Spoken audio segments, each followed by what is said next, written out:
Hello guys, welcome to VT Biology. बच्चों, today we are going to discuss about algae. हमने अपने last video में algae के general features पढ़े थे. आज हम algae के क्लासिफिकेशन के बारे में पढ़ने वाले हैं. बच्चों, आपकी एनसीईआरटी में algae को 3 क्लासेस में डिवाइड किया गया है. पहली क्लास है क्लोरोफाइसी, जिसे हम ग्रीन algae के नाम से भी जानते हैं. दूसरी क्लास है रोडोफाइसी, यानी कि रेड algae. और तीसरी और सबसे लास्ट क्लास है बच्चों फियोफाइसी, जिसको ब्राउन एल्गी के नाम से भी जाना जाता है. बेसिकली ये 3 क्लासेस हैं, लेकिन आज हम सबसे पहले क्लोरोफाइसी के बारे में डिटेल में डिस्कशन करेंगे. लेकिन डिटेल का मतलब ये नहीं है कि लेक्चर बोरिंग होगा, लेक्चर टू द पॉइंट और क्रिस्प होगा. बहुत ही इंटरेस्टिंग तरीके से आप क्लोरोफाइसी के सारे कैरेक्टरिस्टिक फीचर्स पढ़ने वाले हैं बच्चों. तो ध्यान से सुनिएगा, और यदि वीडियो पसंद आए तो प्लीज़ लाइक, शेयर और सब्सक्राइब कर दीजिएगा. तो चलिए बच्चों, विदाउट टाइम वेस्ट किए हुए हम आगे बढ़ते हैं. तो बच्चों, सबसे पहले बात करते हैं हम क्लोरोफाइसी के हैबिटेट की.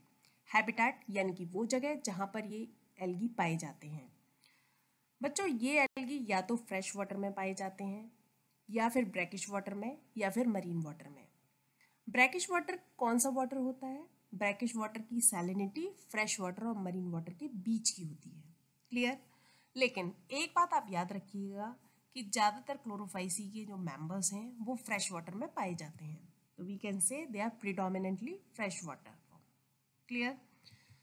अब बच्चों बात आती है थैलस ऑर्गेनाइजेशन, यानी कि उनकी बॉडी टाइप की. तो इसमें बहुत वैरायटी है बच्चों. कुछ एल्गी यूनिसेलुलर होते हैं, कुछ क्लोरोफाइसी कॉलोनियल होते हैं, और कुछ थ्रेड लाइक फिलामेंटस भी होते हैं.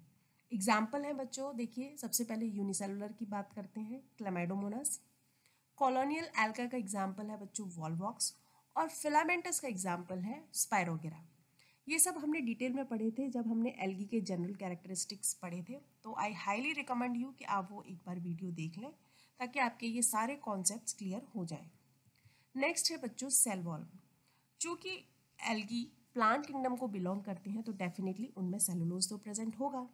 लेकिन इंटरेस्टिंग बात बच्चों ये है कि सेलुलोज के अलावा एक और लेयर यहाँ पर पाई जाती है जो कि पैक्टोज की बनी होती है. तो देखते हैं कैसे. देखिए, सपोज करिए ये एक एल्गा है, तो जो इसकी सेल वॉल है वो सेलुलोज की बनी हुई है, आप देख पा रहे हैं. और सेलुलोज के चारों तरफ एक पैक्टोज की कवरिंग भी होती है. तो कभी भी क्वेश्चन आता है कि क्लोरोफाइसी की सेल वॉल का डिस्कशन करिए या वो किसकी बनी होती है, तो आप ये बताएंगे कि ये सेलुलोज एंड पैक्टोज की बनी होती है. आप कभी भी ये नहीं बताएंगे कि ये सेलुलोज की बनी होती है, क्योंकि उसमें पैक्टोज भी प्रेजेंट होता है. नेक्स्ट है बच्चों क्लोरोप्लास्ट. क्लोरोप्लास्ट की बात करें तो क्लोरोप्लास्ट बहुत ही डाइवर्स फॉर्म में पाया जाता है, यानी उसकी शेप काफ़ी डाइवर्स होती है क्लोरोफाइसी के मेंबर्स में. कहीं ये डिस्क्वाइड शेप है, यानी कि डिस्क शेप होता है. प्लेट लाइक भी हो सकता है. कप शेप्ड, जैसे कि हम क्लैमाइडोमोनास में देखते हैं, ये कप शेप्ड होता है. रेटिकुलेट का एग्जाम्पल है बच्चों स्पायरोगेरा. स्पायरोगेरा एक एल्गा है जिसमें रेटिकुलेट शेप्ड क्लोरोप्लास्ट मिलता है, और कुछ एल्गी में ये स्पायरल शेप्ड होता है और कुछ में रिबन शेप्ड. क्लियर? यानी कि क्लोरोप्लास्ट का हम देखें तो उसकी जो स्ट्रक्चर है वो काफ़ी डाइवर्स है in Chlorophyceae. Clear? Next point is pigments.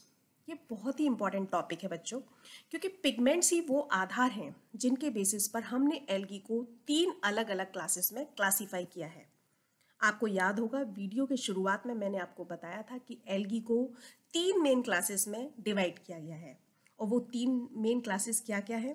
Chlorophyceae यानी कि ग्रीन एल्गी, रोडोफाइसी यानी कि रेड एल्गी, और फियोफाइसी यानी कि ब्राउन एल्गी. तो इन 3 क्लासेस में एल्गी को डिवाइड क्यों किया गया है?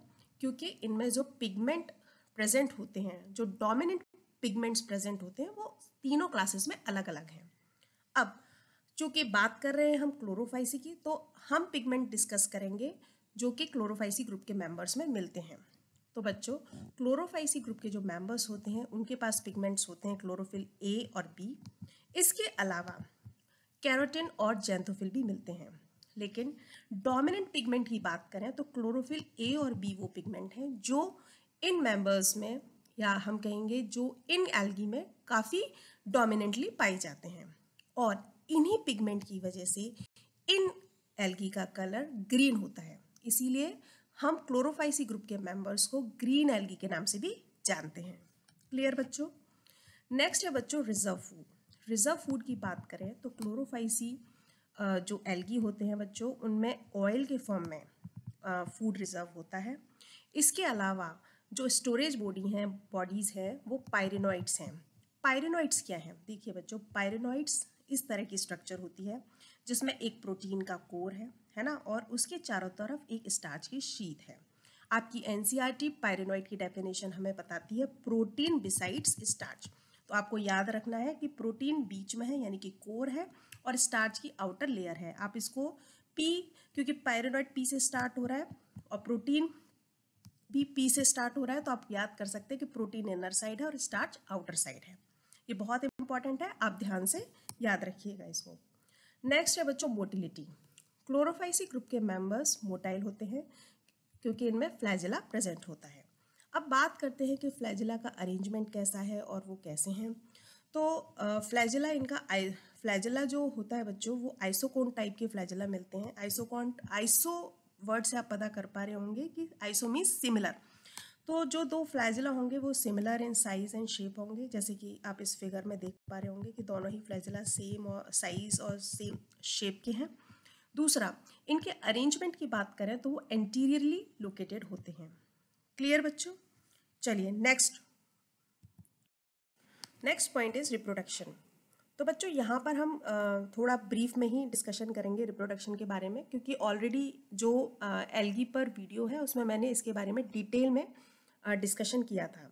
तो मैं चाहूँगी कि आप प्लीज़ वो वीडियो देखें ताकि आपके सारे कॉन्सेप्ट्स क्लियर हो जाए। यहाँ पर एक क्रिस्प आइडिया के लिए आप सुन लीजिए कि जो क्लोरोफाइसी ग्रुप के मेंबर्स होते हैं उनमें तीनों तरीके का रिप्रोडक्शन पाया जाता है, वेजिटेटिव, एसेक्सुअल और सेक्सुअल। तो बात करते हैं सबसे पहले बच्चों वेजिटेटिव की। वेजिटेटिव में most common method of reproduction है बच्चों फ्रैगमेंटेशन।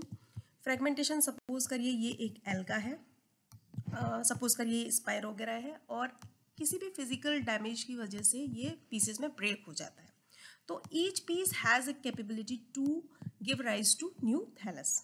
सिंपल। नेक्स्ट है बच्चों asexual mode of reproduction. Asexual reproduction के लिए इनमें स्पेशल स्पोर्स बनते हैं, वो मोटाइल होते हैं और उनको हम जू स्पोर्स के नाम से जानते हैं। यहाँ पर मैंने साइड में उसकी इमेज दे रखी है, आप देख पा रहे हैं ये फ्लैजिला है, it means they are motile. Okay. Next है बच्चों सेक्सुअल मोड ऑफ रिप्रोडक्शन। तो इनमें आइसोगैमस, एनाइसोगैमस और oogamous तीनों तरीके का सेक्सुअल रिप्रोडक्शन मिलता है। इनके बारे में डिटेल में आप उस वीडियो को देख लीजिएगा, डेफिनेटली आपको सारे कॉन्सेप्ट क्लियर हो जाएंगे। बच्चों now we will talk about examples of chlorophyceae. तो आपकी एनसीईआरटी में बेसिकली 5 एग्जाम्पल्स दिए हुए हैं। उन एग्जाम्पल्स को याद करने के लिए ये एक छोटी सी ट्रिक है, आप आई थिंक आपको ये हेल्प करेगी इन नाम को हमेशा याद रखने के लिए। तो trick is classy car SUV।